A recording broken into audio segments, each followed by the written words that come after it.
Hi, I wanted to give you guys a little hint or something.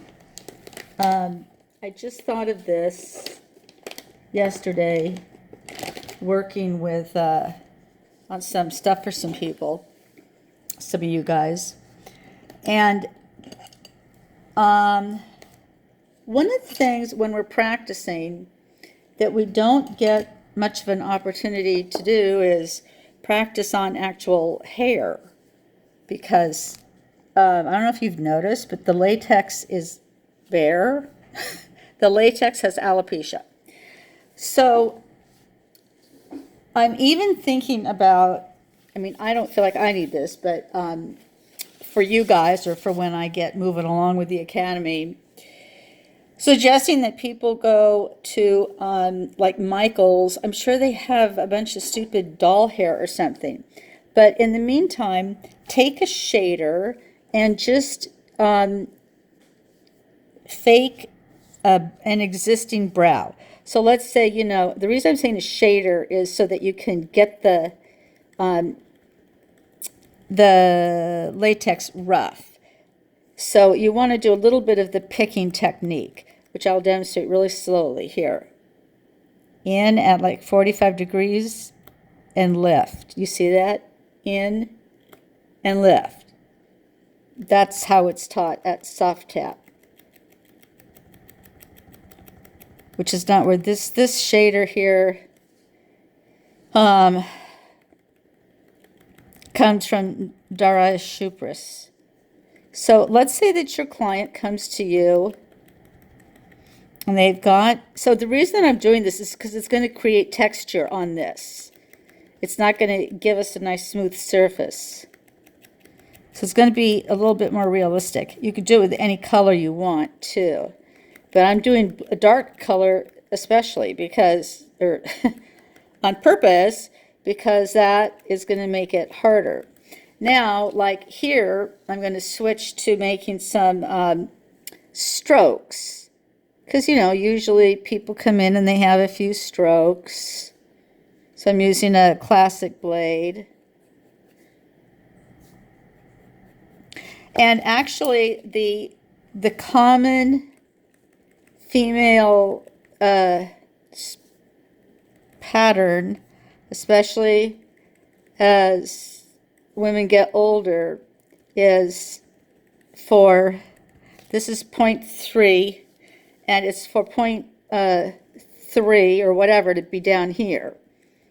So just pretend that that's what you're dealing with. They come in and they're kind of looking like this. Or anything, you can make it so that they're looking like pencil brows, whatever. But that this is what they kind of look like. So they come in and you need to microblade that. And if you feel this, I mean, it's relatively rough and everything, and you're going to have to find a pigment that will work on that. So then you take your, I've got a classic C blade here, and so what I would do here is start just doing your basic pattern.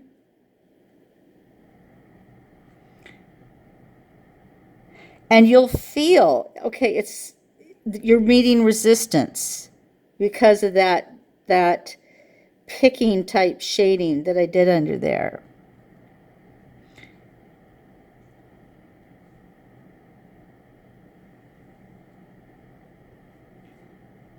And you can't see really well.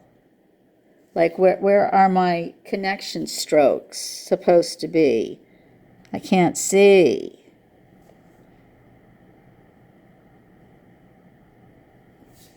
Now, you will, of course, have outlined this and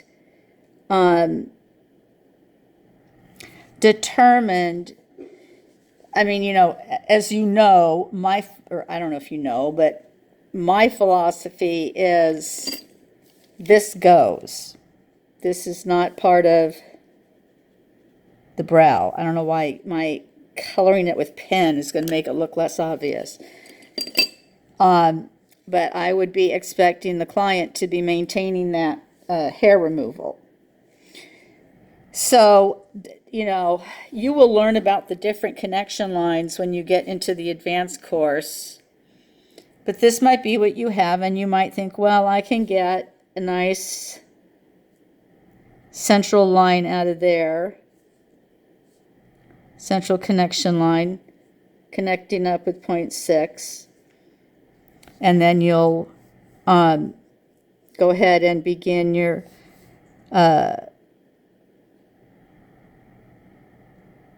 strokes.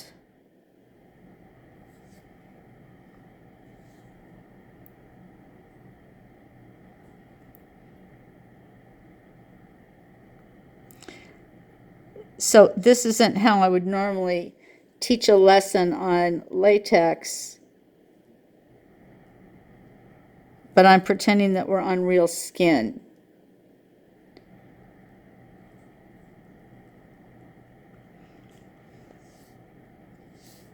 Here. So you need to remember to be flattening out your strokes.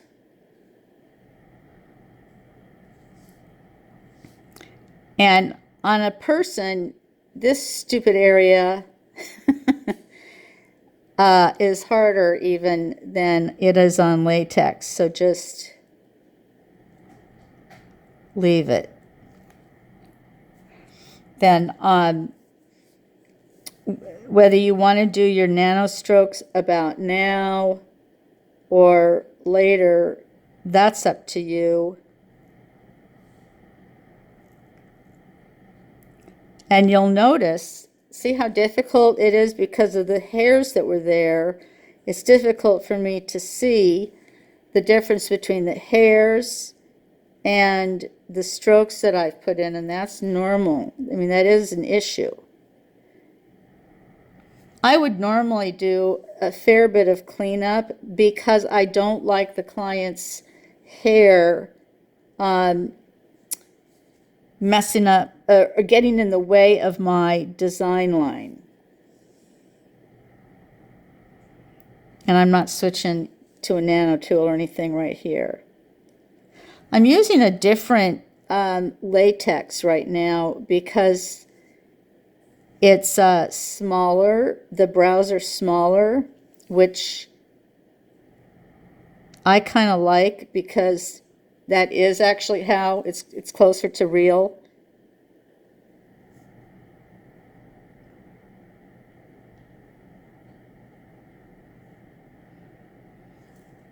I'm sorry, I'm just doing this really quickly just to, because I don't normally put videos just right on Facebook instead of in the YouTube library. But I did put 3 of them in there yesterday where this was kind of the issue. And I was thinking about it today, that if you really, some of you have asked, you know, how do I work with long hair, with hair on the brow? And this isn't really answering that question. And I can't really show you very easily. But what I do is I move. So in real life, okay, so it's like this. And you're holding, you're stretching under here with your pinky. And you're stretching, you know, it's hard for me to show it where you can see it. You're stretching up here with your thumb and your middle finger. And so then what I'm doing, and of course I don't have a glove on this finger so I can't show it, but I'm using my thumb to move, I keep moving the hair out of the way. I'm unable to show that to you right now because A, there is no real hair here, and B, I don't have a glove on. Anyway, then let's wipe. And, you know, this is where knowing how to shade comes in handy because you'll see that where that client's hair is, you know, assuming that you trimmed all this off, she really looks weird. It really looks weird because there's all this fullness here and there isn't the fullness there. So once you get into learning to shade, and honestly, I don't know if that's taught in the basic course, I'm sorry, but you would be filling in, and I'm just pixelating and I'm not using a Beauty Angels tool. This is not just for Beauty Angels, so I don't want to, you know, give any preferential treatment to anybody. But you can see that as I start filling in the shading, you want to do it a little bit more carefully when you're in this area here, because it needs to look realistic.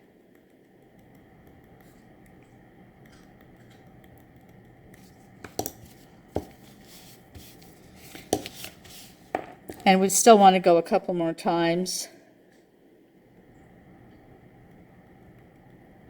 Normally, when you know you're going to be shading, you leave greater spaces between your strokes.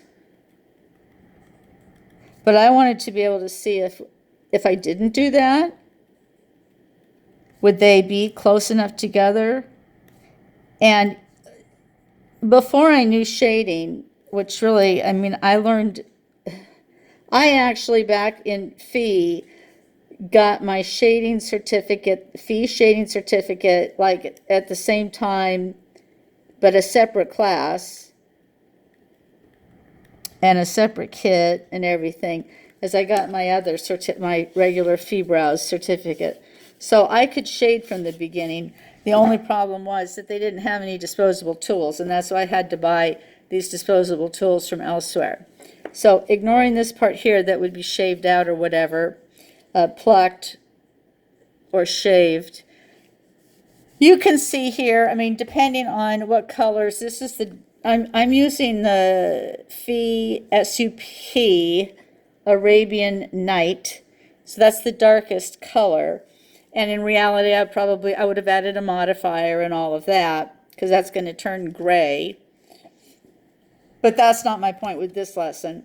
My point is, start maybe in your practice adding fake hair in the form of at least using, I mean, if you don't have a shader, at least sketch in some hairs, you know, and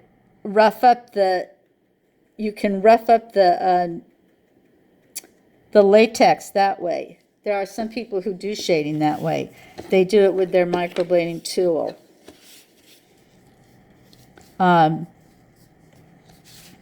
Like I can show you up here in this hideous example of a man's brow that there's, again, it's a flicking method, but it ruins your blade. So it's meant to be done with a disposable blade. But you can see we get a little bit of shading right there, or even I could do it in a pixelating fashion.